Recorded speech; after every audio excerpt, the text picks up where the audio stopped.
Hello friends, this video on electric circuits part 2 is brought to you by examfear.com. No more fear from exam. Quickly review what I told just now regarding the functioning. Any cell has electrodes and electrolyte.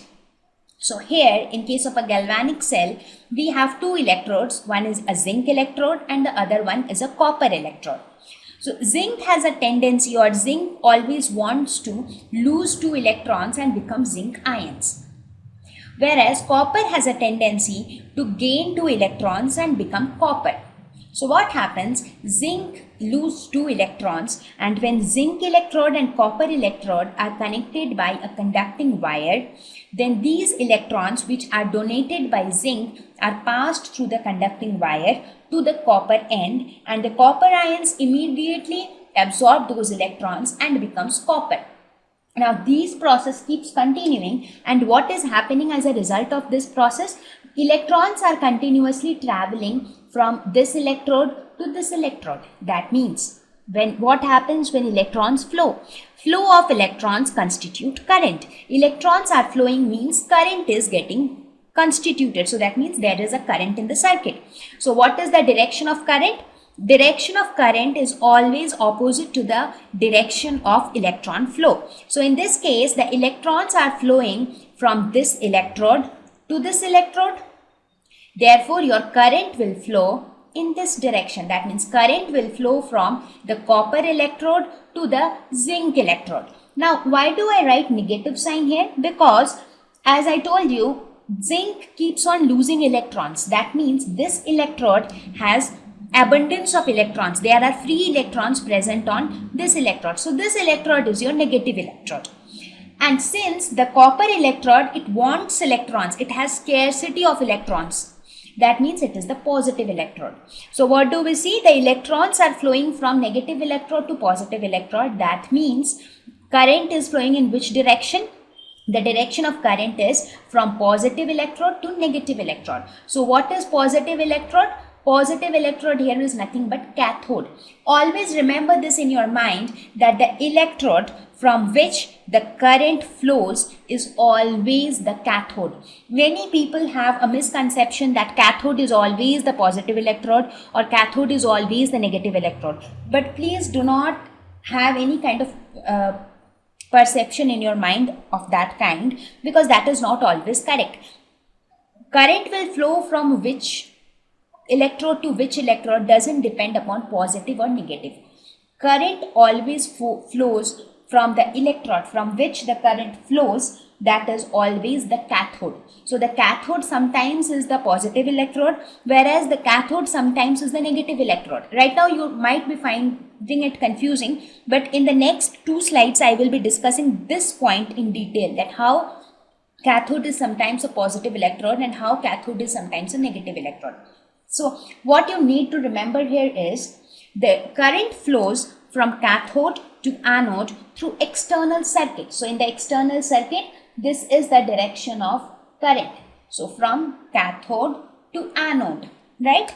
Whereas if I talk about the flow of current through the electrolyte, this is through the external circuit, right? So in the external circuit, this is how the current is flowing. So internal circuit, how the current will flow?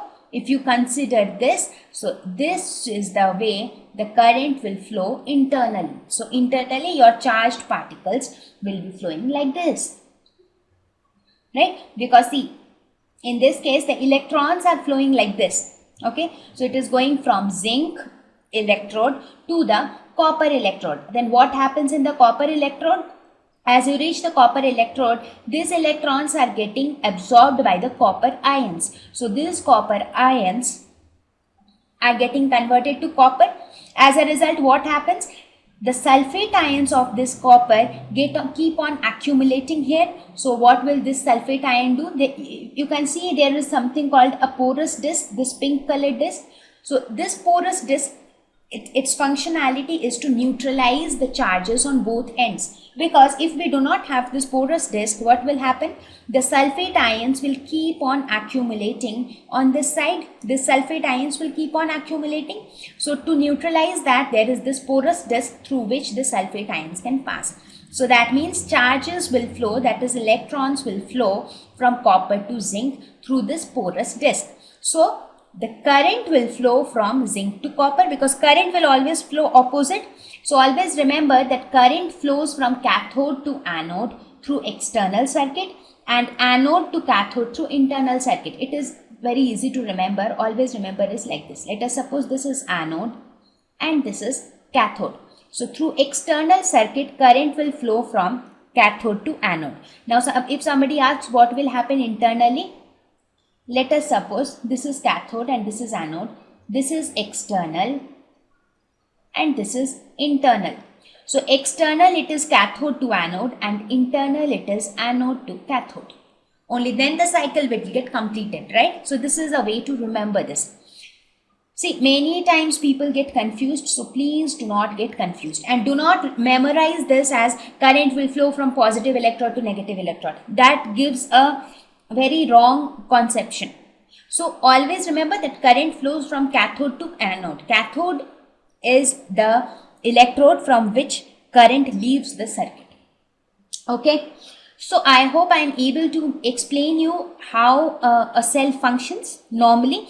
Now if you want to learn it in more detail, you can refer to your chemistry videos or your chemistry textbooks, where you have different varieties of cells and their working in detail.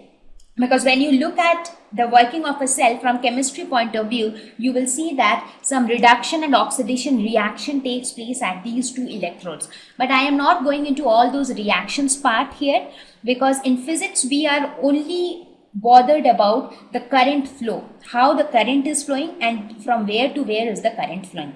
So I just explained you the internal structure so that you have at least some basic idea, right?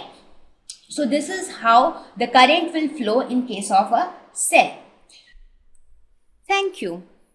Please visit examfear.com to watch free educational videos, try free online tests, get the best quality study materials, study from the best tutors and mentors, and much more. Thank you once again.